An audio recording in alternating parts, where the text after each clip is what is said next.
इस कार्यक्रम के प्रायोजक हैं Bharat Test House Private Limited, Aramya Jewels, Eternal Solution, Mahila Mandal Punjabi बाग।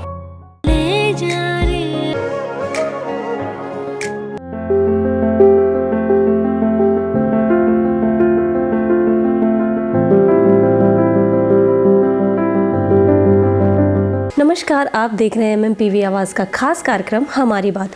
कहते हैं लोगों के अंदर इंसानियत का होना बेहद ज़रूरी है और हम एक ऐसे समाज में रहते हैं जिसमें समाज सेवा का गुण हर एक इंसान में होना चाहिए। और आज के हमारे खास मेहमान भी इसी व्यक्तित्व के धनी व्यक्ति हैं। हमारे खास मेहमान हैं आज एक प्रसिद्ध समाज सेवक और एक सफल उद्योगपति कमल वी जैन जी। तो आइए आपकी मुलाकात कराते हैं उनसे और जानते हैं उनके बारे में। सर, बहुत बहुत स्वागत है आपका। सबसे पहले सर, हम आपसे जानना चाहेंगे अब तक के सफ़र के बारे में कि अब तक का आपका सफ़र कैसा रहा और कब शुरुआत हुई इसकी।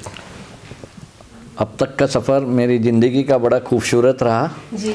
मेरे father Shri late MK Jain ji, वो एक क्वालिफाइड बिजनेस मैनेजमेंट लंदन से करके आए थे। उन्होंने अपनी काफ़ी बड़ी बिजनेस एम्पायर की।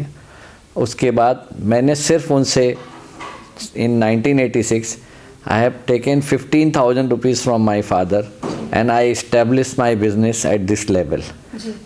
सर, जैसे कि हम जानते हैं आप राजनीतिक और कई सारे ऐसे काम करते हैं जिनमें बेहद आप रुचि रखते हैं, तो उनमें आपकी क्या प्रतिक्रिया है उसके बारे में जानना चाहूँगी। Being a citizen of India and Delhi, every citizen has got the moral responsibility about his city and about his country, because one should have, apart from his success, he should have the responsibility about his country, because if country is safe, we are safe. So apart from all this, we must give the priority towards our country. Sir, जैसे जो हमारा दिल्ली शहर है ये भारत की राजधानी है और पॉलिटिकल पार्टियों की आपसी लड़ाई के कारण इसका विकास जो होना चाहिए वो नहीं हो पा रहा है, तो इसका विकास होना चाहिए या फिर हताश, मतलब ये इसका कितना विकास होना चाहिए, आपकी क्या प्रतिक्रिया है इस पर। आफ्टर शीला दीक्षित दिल्ली में कोई विकास नहीं हुआ because of the new political party. Mister Arvind Kejriwal, he make the thousands of promises but he don't fulfil the one ounce of promises. कोई भी स्टेट में जहाँ सेंट्रल गवर्नमेंट की सरकार है उस स्टेट में उसी की सरकार होनी चाहिए। जैसे उत्तर प्रदेश है, आज उत्तर प्रदेश में भारतीय जनता पार्टी की सरकार है और दिल्ली में भी भारतीय जनता पार्टी की सरकार है केंद्र में, जिसके कारण आज उत्तर प्रदेश में आपको देखने को मिलेगा बहुमुखी चारों तरफ विकास। आज दिल्ली का हाल ये है कि अरविंद केजरीवाल एंड टीम, इनका एक ही मकसद है कि पब्लिक को मूर्ख बनाना, मीडिया के थ्रू फॉल्स डेवलपमेंट प्रोग्राम देना जो कंप्लीट नहीं होते हैं। आज दिल्ली की अवस्था ये है कि ना तो सड़कें ठीक हैं, जगह जगह आपको झोपड़ी झुग्गी देखने को मिलेंगी, रिंग रोड के किनारे आपको वेंडर्स हज़ारों में देखने मिलेंगे, जिसके लिए इनके पास दिल्ली शहर को डेवलप करने की कोई रूपरेखा नहीं है, कोई प्लानिंग नहीं है, एक्सेप्ट इनका एक ही एजेंडा चलता है कि भारतीय जनता पार्टी गवर्नमेंट को, मोदी जी को क्रिटिसाइज करो। जबकि इनको चाहिए ये कि चूँकि मोदी जी आज बहुत माने एक सक्षम प्रधानमंत्री हैं, जो एक हमारे हिंदुस्तान का भाग्य है कि आज भारत को प्राइम मिनिस्टर नरेंद्र मोदी जैसे मिले हैं। इनको उनके साथ मिल के दिल्ली का विकास करना चाहिए, बल्कि ये हमेशा उनसे झगड़ा करते रहते हैं, उनकी कमियां निकालते रहते हैं।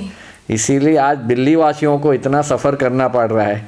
पोल्यूशन हाई एंड लेवल, अभी पिछला जो कोविड गया, कोविड में इनके पास ना तो ऑक्सीजन थी, ना इनके पास ऑक्सीजन ट्रांसपोर्ट करने की कोई सुविधा थी।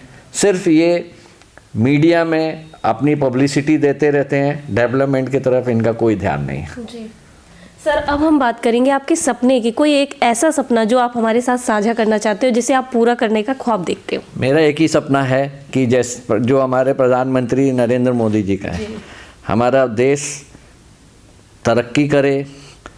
आज हमारे देश की इकोनॉमी वर्ल्ड की 5th लार्जेस्ट इकोनॉमी बन गई है, जो आगे जाके और भी तरक्की करे। देश में करप्शन ख़त्म हो, देश में हर आदमी खुशहाल हो। यही मेरा एक सपना है कि स्वच्छ भारत, स्वस्थ भारत, करप्शन फ्री इंडिया। जी सर, जैसे आप जैन समाज से हैं, तो जैन समाज का एक जो होता है स्वभाव होता है शांतिपूर्ण होता है बिल्कुल ही, तो आप अपने आप को कितना भाग्यशाली समझते हैं। ये तो मैं बहुत भाग्यशाली हूँ कि मैंने जैन कुल में जन्म लिया। जैन समाज एक ऐसा समाज है जो हिंदुस्तान में सारे काम गरीबों के लिए, समाज के लिए, स्वास्थ्य के केंद्र में बिना किसी दूसरे समाज के सहयोग से, जैन समाज एक ऐसा अपना समाज है जो सिर्फ जैन समाज से ही अपने धन इकट्ठा करता है और कल्याण कार्यों में लगाता है। हमने एक संस्था बनाई है दिगंबर जैन ग्लोबल महासभा, जिसका मैं फाउंडर मेंबर भी हूँ। हम 5 लोगों ने मिलकर इस संस्था को बनाया है। एक है श्री जमुना लाल जी अपावत मुंबई, मैं Kamal B Jain Delhi, Shri Paras Lohade Nashik and Shri Ramesh ji Singhvi Gannaur and Kamlesh Jain Mumbai. हमने अभी एक संस्था बनाई है श्री दिगंबर जैन ग्लोबल महासभा। इसका हमारा उद्देश्य है 5 साल में 500 करोड़ रुपए खर्च करने का। शिक्षा के केंद्र में, गांव-गांव में हम शिक्षा के केंद्र हम बनाएंगे, गांव-गांव में स्वास्थ्य केंद्र बनाएंगे, गांव-गांव में गरीब महिलाएं हैं जो उनके लिए हम सिलाई केंद्र बनाएंगे, जिससे वो अपने किसी के ऊपर निर्भर ना रहें, आगे बढ़ें। ये हमारा लक्ष्य है 5 साल में 500 करोड़ रुपए का। और जैन समाज की सबसे बड़ी खासियत है कि जैन समाज कभी दूसरे किसी समाज से, बाहरी समाज से कोई चंदा नहीं लेता है। हम लोग अपने जैन के आपस में ही धन इकट्ठा करते हैं और इस कार्य में लगाते हैं। काफ़ी सराहनीय कार्य आप लोग करने जा रहे हैं। सर, अब हम बात करेंगे, कहते हैं एक सफल पुरुष के पीछे एक स्त्री का हाथ होता है, तो आपके जीवन में वो स्त्री कौन है? मतलब आपकी धर्मपत्नी के बारे में बात करेंगे और आपके परिवार को, आपको कितना सपोर्ट आपका परिवार आपको करता है? मेरी धर्मपत्नी, she is also a qualified English graduate और डे 1 मेरी जर्नी में उसका 100% सपोर्ट रहा है। हर समय वो मेरे हर डिसीजंस में मेरे साथ खड़ी होती है। और सबसे अच्छी बात है कि मैं भी बहुत से डिसीजंस जो लेता हूँ अपनी पत्नी से ज़रूर राय विमर्श करके तभी वो डिसीजंस फाइनल करता हूँ। मेरा एक बेटा है जो MBA से लंदन से पढ़ के आया है, वो बिज़नेस देख रहा है। और मेरी पुत्रवधू है, वो भी सेल्फ एम्प्लॉयड है। मेरी एक बेटी है, उसकी भी शादी हो गई, वो कनाडा में एस्टेब्लिश्ड है। परिवार मेरा बहुत ही खूबसूरत है। एक छोटी सी पोती है मेरी, आराध्या जैन, जो अभी modern high school Bashar Bihar में पढ़ रही है। परिवार खूबसूरत है, भगवान की दया से कोई कमी नहीं है। जीवन में एक ही चीज़ है, ऑनेस्टी और ट्रांसपेरेंसी। ऑनेस्टी और ट्रांसपेरेंसी जहाँ है वहाँ जीवन में आपको कभी कोई कमी नहीं होगी। कमल जी की सोच कितनी अच्छी और कितनी ही प्यारी है। हमारी बातचीत यूं ही जारी रहेगी। फिलहाल चलते एक छोटे से ब्रेक पर। इस कार्यक्रम के प्रायोजक हैं Bharat Test House Private Limited, Aramya Jewels, Eternal Solution, Mahila Mandal Punjabi बाग।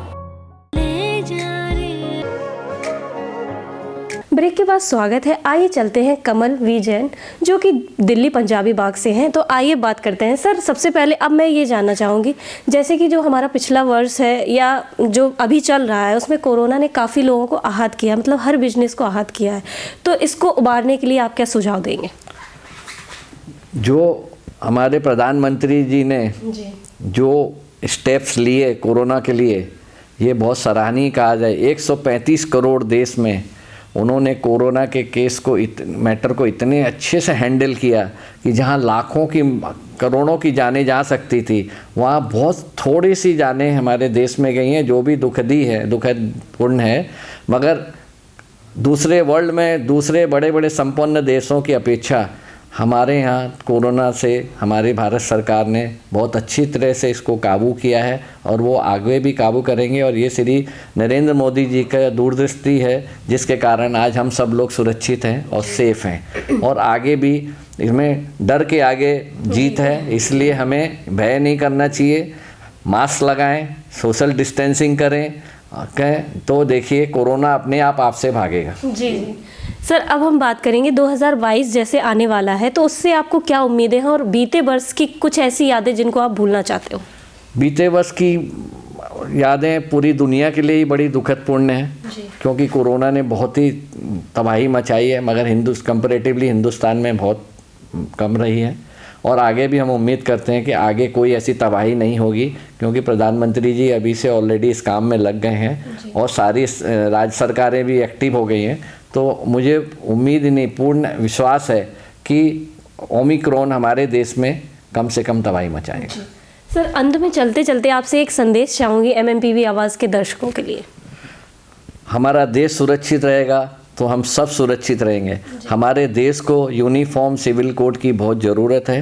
प्रधानमंत्री जी इस पे ध्यान दें और जल्द से जल्द यूनिफॉर्म सिविल कोड हिंदुस्तान में लागू करें, जिससे हमारे देश को अफगानिस्तान बनाने से बचाया जा सके।